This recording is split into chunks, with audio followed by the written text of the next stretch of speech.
안녕하십니까? 오늘 이 시간에는 이제 그 모세오경의 마지막 부분인 하반기를 좀 다루겠습니다. 신명기에.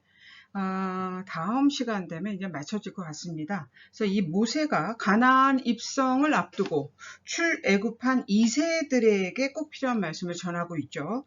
그 중에 가장 기본적인 것이 은혜의 원칙으로 살라는 이야기입니다. 그래서 가나안은 철저히 하나님의 은혜로 주어지는 복이다. 이것을 우리가 꼭 명심해야 되겠고요. 그래서 가나안에 들어간 사람은 제일 먼저 무엇을 잊어버리면 안 되겠습니까? 이 하나님의 은혜를 잃어버리지 않고 그 은혜의 원칙에 따라서 하나님을 사랑하고 이웃을 사랑해야 한다라는 말씀. 이 말씀이 신명기에 지금 우리가 살펴볼 내용이 되겠습니다. 그리고 이 가나안의 의미가 무엇인지를 오늘 이 시간에 좀 얘기를 해보도록 하겠습니다. 시작하도록 하겠습니다. 은혜의 원칙으로 살라. 신명기가 이제 이 가나안 입성을 앞둔 상황에서 이스라엘 백성에게 중요한 신앙의 원칙을 가르치고 있잖아요.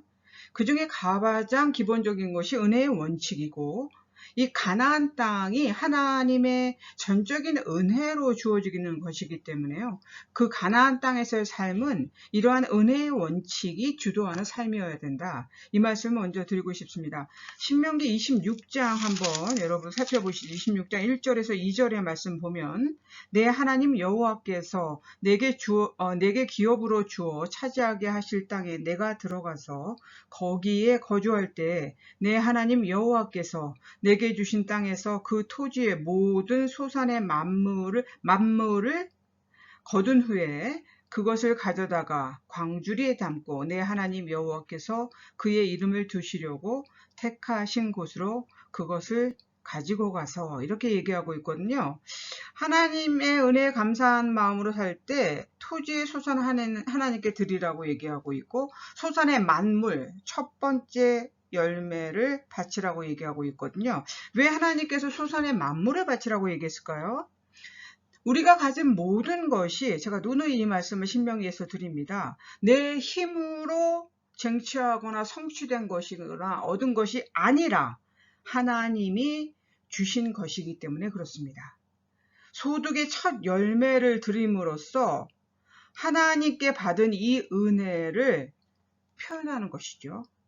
이러한 당위성을 강조하기 위해서 이제 신명기 26장에서는 하나님께서 주신 것, 이런 하나님께서 주신이라고 하는 표현이 26장 1절, 26장 2절 그쵸? 나오고 있죠. 그리고 26장 9절에도 보면 여호와께서 이곳으로 인도하사 이 땅, 곧 젖과 꿀이 흐르는 땅을 주셨나이다.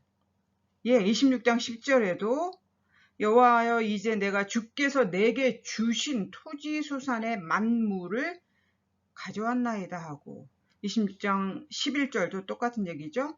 내 하나님 여호와께서 너와 내 집에 주신 모든 복으로 말미암아. 신명기는 왜 가나안을 하나님이 주신 땅이라고 반복해서 말하고 있을까요? 이스라엘 백성이 한 번 말해서 알아듣지 못하기 때문에 그랬습니다. 부모도 자녀들에게 똑같은 말을 반복해서 강조하지 않습니까? 한 번 말해서 알아듣지 못하면 반복할 필요가 없겠죠. 그러나 아이들이 자라나면서도 알았다고 하면서 딴짓을 하기 때문에 반복해서 계속 같은 말을 하는 것입니다. 이스라엘 백성도 마찬가지였습니다. 하나님께서 한번 말씀하시면 아멘하고 순종해야 되는데 계속 딴짓을 하니까 귀가 따갑도록 반복해서 말씀하고 계신 것이죠. 그래서 은혜의 원칙으로 살라는 것, 그것을 첫 번째는 바로 하나님께 소산의 첫 열매를 바치라. 소산의 만물을 바치라. 이게 어떤 의미입니까? 나에게 가장 가치 있고 가장 소중한 것을 가장 먼저 하나님께 드린다라는 의미가 있죠. 나의 필요를 다 채운 후에 남은 것, 꼭 없어도 되는 여유분을 하나님께 바치라는 게 아닙니다. 아무에게도 줄 수 없는 가장 귀중한 것을 하나님께 바치는 신앙의 원칙, 삶의 원칙이 있어야 되겠다. 기독교인들 중에도 이 예물 생활을 하면서 자꾸 체면을 보고 사람들의 어떤 시선 때문에 예물 바치는 사람이 간혹 있어요. 우리가 하나님만 바치는 건데요. 정직해야 되겠습니다. 하나님 앞에서 내 삶이라고 하는 이 원칙을 잊지 말아야 되겠다. 가장 소중한 것, 은혜에 감사하면서, 범사에 감사하면서 하나님께 가장 소중한 것들을 드리는 저와 여러분이 됐으면 좋겠습니다. 두 번째는 하나님의 은혜를 고백하라. 신명기는 이 이스라엘 백성이 만물을 가지고 와서 하나님께 감사드릴 때 단순히 재물만 가지고 오지 말고 과거의 역사를 되새기면서 입으로 하나님의 은혜를 고백하라고 얘기하거든요. 신명기 26장 5절부터 9절까지의 말씀이에요. 거기에 보면 말씀이 나오죠. 계속 하나님의 은혜를, 하나님께서 우리를 어떻게 살려내시고 이 가나안 땅으로 인도하시는지를 얘기를 하고 있습니다. 거의 8절, 9절에 보면 여호와께서 강한 손과 편팔과 큰 위엄과 이적과 기사로 우리를 애굽에서 인도하여 내시고 이곳으로 인도하사, 이렇게 쭉 나오잖아요. 그러니까 하나님의 은혜를 계속 입으로 고백하고 있다라는 것. 이게 은혜의 원칙으로 사는 두 번째의 신앙인의 모습이 되겠고, 세 번째는 이웃과 함께 기뻐하라. 신명기에서 가르치는 가나안의 삶은요, 나 혼자 독야청청 윤택하고 풍요로운 삶이 아닙니다. 이웃과 함께 하는 삶, 이웃과 함께 의미를 만들어내고 가치를 창출해 나가는 삶을 하나님께서 기뻐 받으신다고 여러분 잊지 마시기 바랍니다. 신명기 26장 11절에 보면 내 하나님 여호와께서 너와 내 집에 주신 모든 복으로 말미암아 너는 레위인과 너희 가운데 거류하는 객과 함께 즐거워할지니라, 이렇게 말씀하고 있거든요. 이게 바로 이웃과 함께하는 가나안에서의 삶이다. 이런 공동체적 삶, 우리와 함께하는 사람들이, 어떤 사람들의 객이 뭐예요? 어디 자기 몸 하나 누일 곳이 없는 나그네와 같은 사람들이잖아요. 사회적인 관심이 필요한 그런 이웃들과 함께하는 공동체적 삶이 바로 은혜의 원칙으로 살아가는 삶이다. 하나님께서 이 주신 복을 이웃과 나누라고 하는 말씀은 하나님께 드리는 여러 제사 중에 화목제가 여기에 해당하는 것이죠. 레위기 우리가 공부했는데 거기 5가지 제사가 나오지 않았습니까? 이 화목제, 이 레위기에서 말했던 화목제하고 이 또 신명기에도 이 화목제에 대한 이야기들이 나오는데 12장에 보면요, 레위기는 7장에 그 화목제에 대한 내용이 나와요. 그 레위기의 제사는 소리 없는 조용한 제사. 레위기에서는 재물을 가지고 온 사람이 이웃과 함께 나눠 먹으라고 하는 말씀은 있지만 하나님 앞에서 먹고 즐기는 그런 잔치는 열리지 않습니다. 레위기 7장 11절부터 21절의 말씀인데 여러분이 한번 오늘 우리가 공부하는 신명기의 말씀하고 비교해 보면 좋겠죠. 그런데 신명기는 하나님 앞에서 먹고 즐기는 잔치 분위기가 만들어지고 있습니다. 12장 5절부터 7절의 말씀이죠. 오직 너희의 하나님 여호와께서 자기의 이름을 두시려고 너희 모든 지파 중에서 택하신 곳인 그 계실 곳으로 찾아 나아가서 너희의 번제와 너희의 제물과 너희의 11조와 너희 손의 거제와 너희의 서원제와 낙헌 예물과 너희 소와 양의 처음 난 것들을 너희는 그리로 가져다가 드리고 거기 곧 너희의 하나님 여호와 앞에서 먹고 너희의 하나님 여호와 앞에서 너희의 손으로 수고한 일에 복 주심으로 말미암아 너희와 너희 가족이 즐거워할지니라, 이렇게 얘기하고 있습니다. 가나안에서의 삶이 전적으로 하나님의 은혜로 주어진 것이라면 그 은혜를 어떻게 해요? 다른 사람과 나누어야 된다. 하나님께 감사의 제사를 드리는 것과 그 기쁨을 사회적인 어려운 사람들과 함께 나누는 것은 다른 얘기가 아니다. 결국 같은 얘기다. 이게 둘 다 하나님께 드리는 예배라고 말할 수 있다는 것입니다. 우리의 삶이 더욱더 우리 이웃들과 나눠져서 풍요로워지기를 진심으로 소망합니다. 그렇다면 가나안의 의미는 어떤 것인가? 가나안은 하나님께서 이스라엘 백성에 약속하신 약속의 땅이잖아요. 아브라함 때부터 주시겠다라고 약속하신 땅입니다. 이 출애굽한 백성이 메마른 광야를 거쳐서 그토록 들어가기 원했던 곳이죠.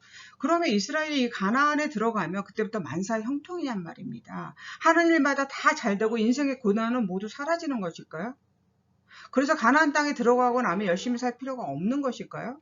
신명기는 그렇지 않다라고 분명히 말씀하고 있습니다.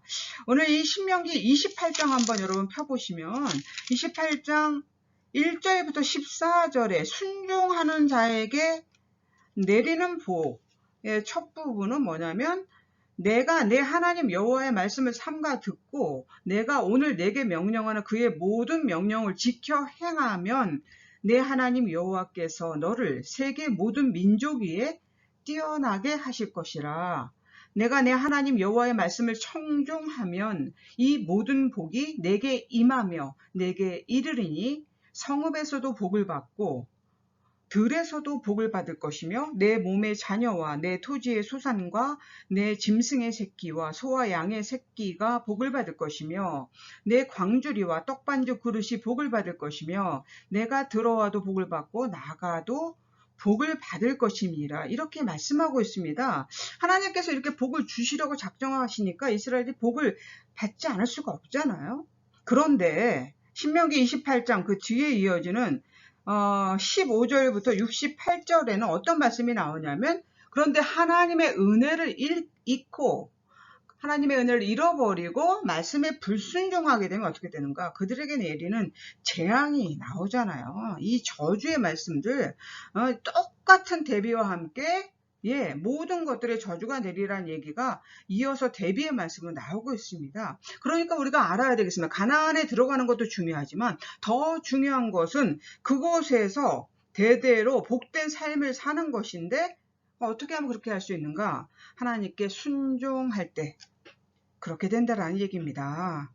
그래서 신명기는 가나안에 들어가는 백성에게 부패하지 말라라고 신신당부하고 있습니다. 신명기 4장에 보면 25절부터 26절에 내가 그 땅에서 아들을 낳고 손자를 얻으며 오래 살 때에 만일 스스로 부패하여 무슨 형상의 우상이든지 조각하여 내 하나님 여호와 앞에 악을 행함으로 그의 노를 일으키면 내가 오늘 천지를 불러 증거를 삼노니 너희가 요단을 건너가서 얻는 땅에서 속히 망할 것이라. 너희가 거기서 너희의 날이 길지 못하고 전멸될 것이니라. 이렇게 나오잖아요. 그래서 결국 우리가 알아야 되겠습니다. 행복은 풍족한 환경이 만들어내는 것이 아니라 하나님께 온전히 순종하는 영혼의 상태에서 만들어진다. 가나안에 들어간다라고 자동으로 행복이 보장되는 것이 아닙니다. 네, 하나님께 온전히 순종하는 사람에게는 이 환경이 어때요? 복된 모습으로 변하지만 불순종하는 사람에게는 그 환경은 저주가 되고 재앙이 되는 것이다. 이것이 우리가 가나안의 의미로 첫 번째 알 수 있는 것이고, 두 번째 가나안은 뭡니까? 가나안은 편안함이 보장된 장소가 아니라 모든 상황에서 하나님께 순종하는 영혼의 상태를 말한다. 여러분, 이게 그 신명기 28장에 23절부터 4절, 24절의 말씀 한번 찾아보시기 바랍니다. 보면은 제가 읽어드릴게요.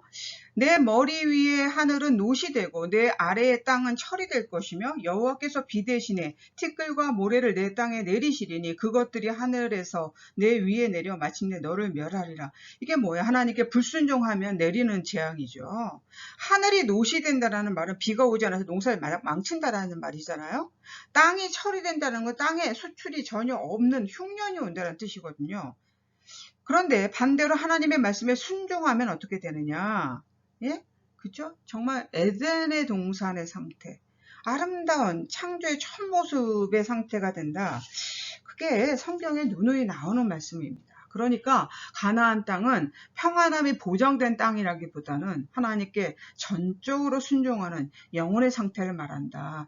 하나님께 전적으로 순종하는 영혼은 시간이나 장소나 상황에 상관없이 언제나 가나안의 복을 누리게 되는 사람이 되는 겁니다. 이러한 복, 이러한 가나안을 여러분 들어가는 복이 여러분과 저에게 있기를 간절히 소망합니다. 오늘의 결론의 말씀은 물리적으로 가나안 땅에 들어간 사람도 하나님한테 불순종하면 그곳에서 쫓겨난다고 말씀하고 있거든요. 그러면서 신명기 11장 10절에서 12절에 순종하는 영혼이 경험하는 가나안의 상태를 이렇게 말씀하고 있습니다. 이것을 읽어드림으로 오늘 성경 공부의 결론으로 삼겠습니다. 내가 들어가 차지하려는 땅은 내가 나온 애굽 땅과 같지 아니하니 거기에서는 너희가 파종한 후에 발로 물대기를 채소밭에 댐과 같이 하였거니와 너희가 건너가서 차지할 땅은 산과 골짜기가 있어 하늘에서 내리는 비를 흡수하는 땅이요 내 하나님 여호와께서 돌보아 주시는 땅이라. 아멘. 예, 이러한 복이 있기를 바랍니다.